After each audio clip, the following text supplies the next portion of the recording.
Good morning. On this rainy morning, it was time to say hey for my third installment. This morning I decided I wanted to talk about this tree that I've been noticing. I do the same route of my walks right now, thanks to my buddy Jenny, who put out a challenge for anyone who wanted to join her in trying to improve your time on a 5K distance for the month. So I decided I gotta be challenged in order to do anything active. A challenge helps me get in it, and so I've been walking the same route, and so I see this tree every other day, and so I wanted to talk about it. I've been thinking about why this tree matters for the last couple weeks, and so here we are. So this tree is a cherry blossom tree, and it has one branch that is full bloom, beautiful blooms of cherry blossoms, and the rest of the tree is bare, completely bare. Not one blossom, not one leaf. It has clearly been pruned and cut back, and yet it's quite large, and so it looks very odd because there's this beautiful branch and then the rest of it is nothing. So I've been dwelling on why I'm paying attention to that over the last little while, kind of letting it simmer. So here's some of the things that have come out of that time spent kind of meditating on what I was meant to see in that picture. So it kind of brought me to thinking about things that are perfect from the outside and things that aren't perfect from the outside. And then also, as I looked at what that meant to me this week, that it had a lot to do with what I was paying attention to right now. Who I was paying attention to, especially right now. And this week, I actually unfollowed a couple of people that I've been following for a while on social medias.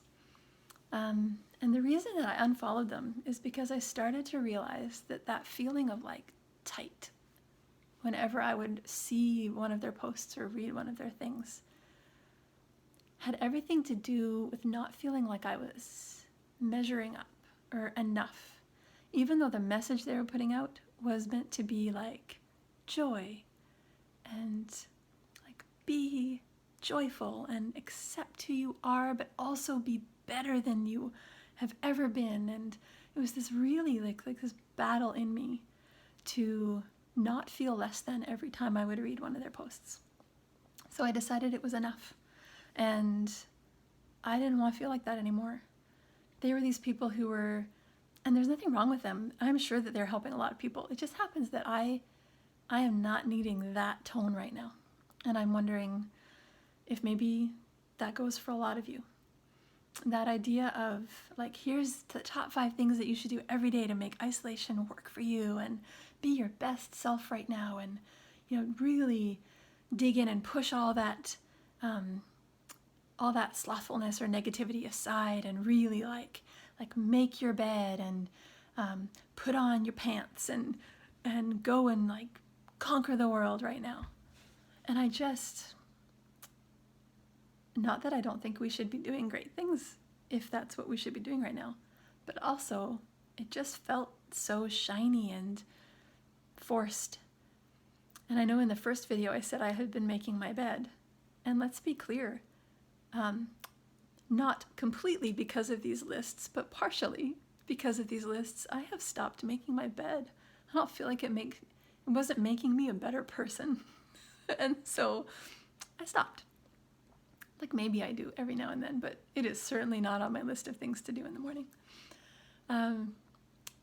So then I started paying attention to who I was following and why. Why these people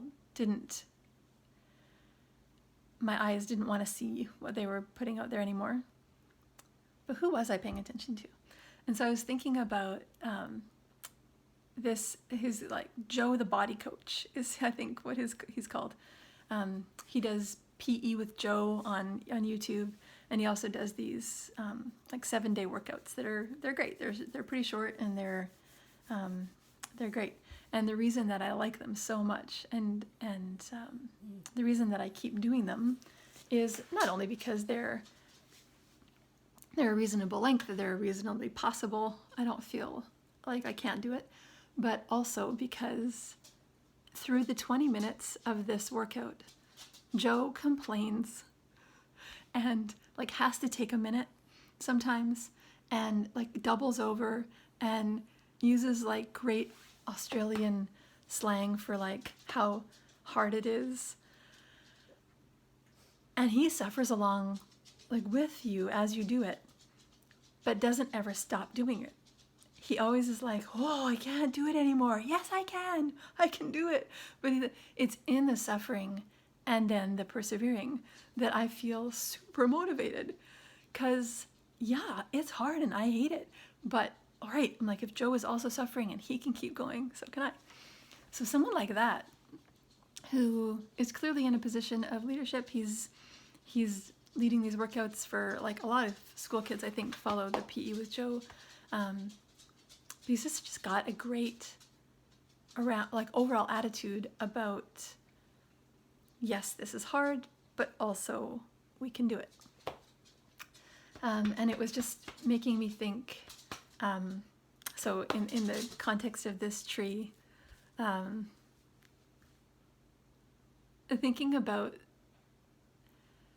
the hard being this like bare branches. There's this beautiful part of the hard stuff that is showing in these blossoms. It's just beautiful to me also that the branch that has the blossoms is the part that's facing the house, because that's what the people see, but they can also see this huge part behind it that's bare. So I think, like, for me, when I think about Joe, I love the flaw. I love the part of him that can't quite just be perfect at this. Because I know I'm not doing anything like great or perfect. But I am doing the best I can at this life that we're living right now. And I think that's what is so encouraging to me, is that we've never been called to be perfect. That's never been something that we've been asked to be, because we can't be. We are not perfect. And there's a lot of freedom in not being perfect. There is a beautiful kind of Japanese ceramic pottery that, I'm not going to say the name because I can't remember it. It starts with a K. But it is pottery that has been broken. And then in the putting it back together, the cracks are filled with gold. And so when it becomes a whole object again, it's even more beautiful than it originally was, because it has this incredibly beautiful fracture pattern on it, filled with gold. But the point is the fractures. Like, the point is the flaw that makes it the most beautiful it can be. And that feels like this. That feels like this tree that is beautiful. Those branches that are bare are going to bloom at some point. And the branch that has blooms, those blooms are going to not be there at some point. We don't have to have everything together all the time in order to be doing our best self. And that feels encouraging. So the scripture that I read last video was from Psalm 139. And I'm not going to read it straight from, but I'm just going to share a little bit about what more of that psalm says. So in that passage, God talks about how we were created. That we were created, we were knit together with such intention that He knows our coming and going, our rising and our laying down, every word that's going to come out of our mouth, every day before we live it. every hair on our head. He thinks about us more than the grains of sand are his thoughts of us. That we are so deeply known and we've been created. The words that are said in that psalm are, we are fearfully and wonderfully made. That is remarkable. And what that says to me is that we are whole people. We are made by this perfect creator, exactly who we are.